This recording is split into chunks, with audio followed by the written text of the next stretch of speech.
Okay, listen up. This message is for who it's for. Um, and so God has downloaded this in my spirit, and I am being obedient to recording this to send this message um, to you.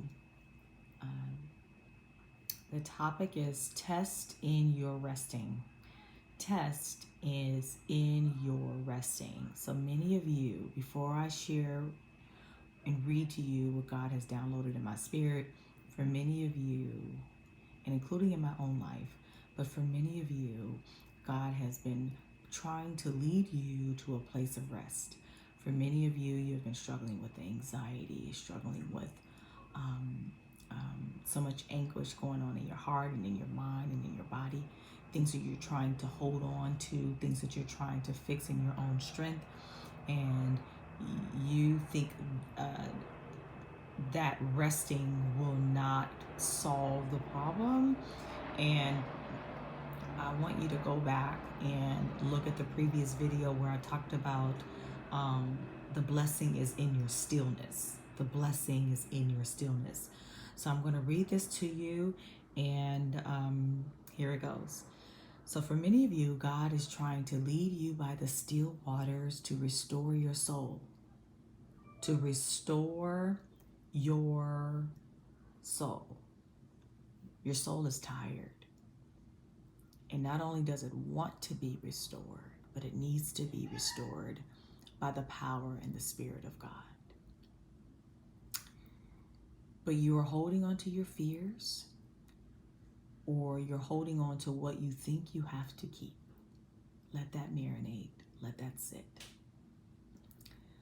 God sends tests, and many times that same test that God repeats over and over again until you lean into the instructions of God. What God told you to do in the first place is what I'm saying. Whatever God told you to do in the first place. And what happened? The first place could be 8 years ago, 10 years ago. And God is constantly, you're going over that same test over and over again, that same frustration over and over again, because you're simply not obeying the voice of God. You think that your way is better. You think that you have to show up differently.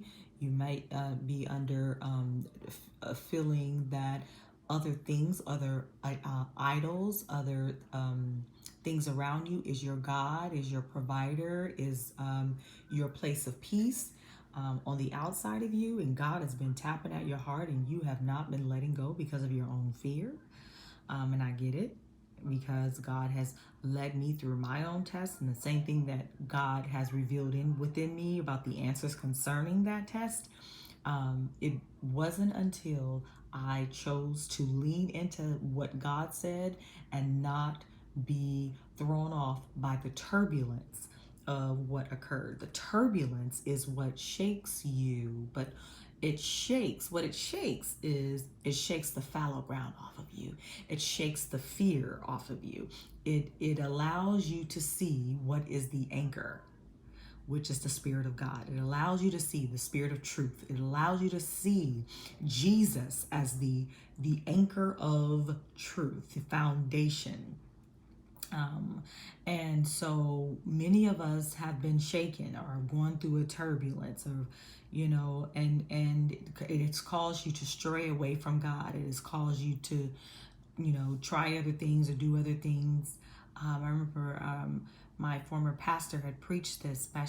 Bishop Omer had preached about many of us are leaning into the wrong thing. We're trusting in the wrong thing. We're trusting in our fears, or we're trusting what we think we have to hold on to, or we're looking at our circumstance and we're avoiding and ignoring the voice of God because of our survival skills. If you think of surviving, or if you think of fear, I oftentimes think of the neighbors next door, the dogs.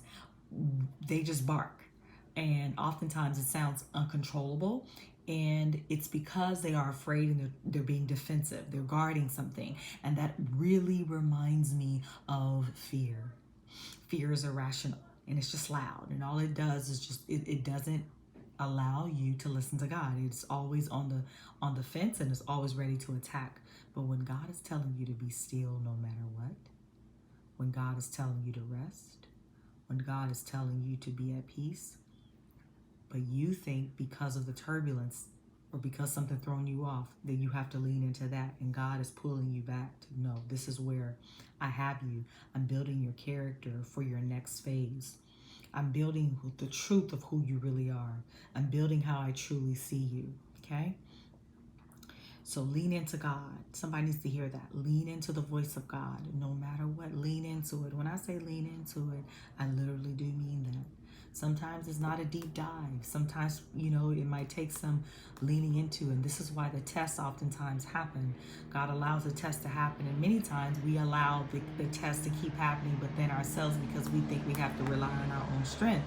So oftentimes we bump our head over things that we don't have to bump our head over, because we feel that we have to stay stubborn and relying on our own strength. But God has a way, and God's love is so faithful, and God's truth and how he sees us is so it's the defining truth above all else.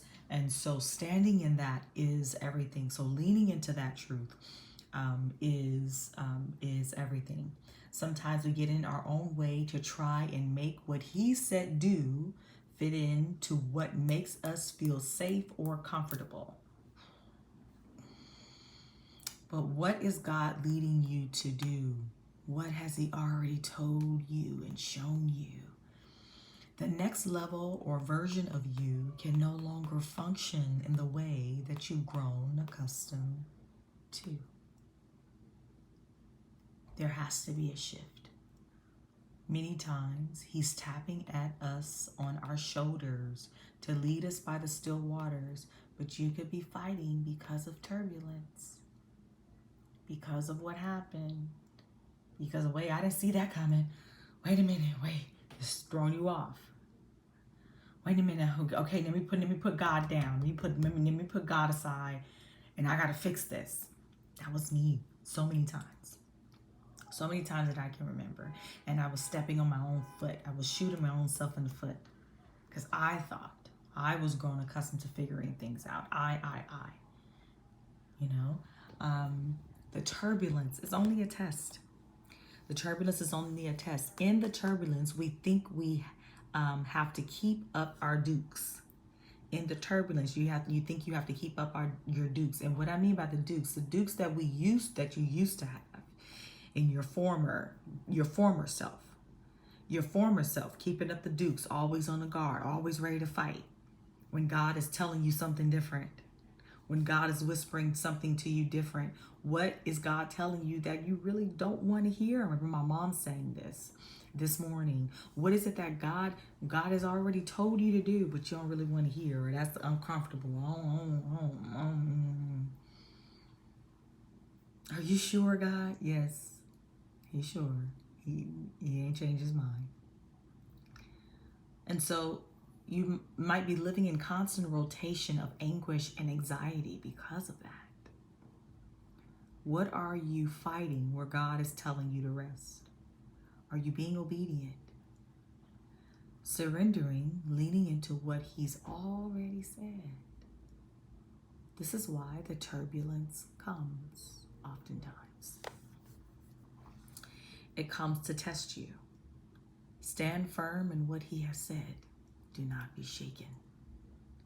There's a firm foundation that he wants to establish in you for your continued journey, for your next path, for your present moment, your next phase.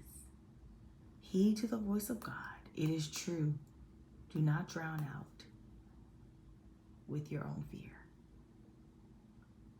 That's all I got.